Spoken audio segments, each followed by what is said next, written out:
Huss Little Stories. Luna and the Little Raindrop. High above the sleeping world, Luna the cat curled up on her favorite cloud.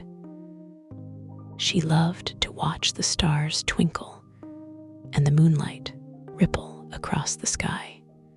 But tonight, she heard a tiny sniffle beside her. A little raindrop was trembling on the edge of the cloud.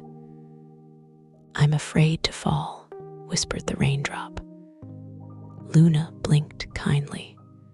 Falling isn't scary when you know it's part of your journey. Together, they peered down at the quiet forest below, where leaves waited like open hands.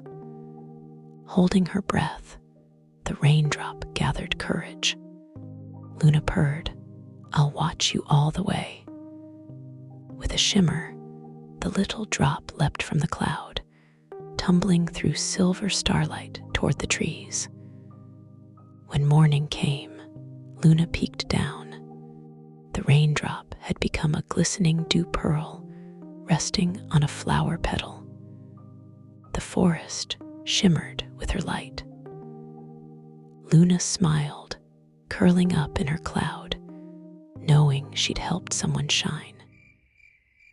Huss Little Stories.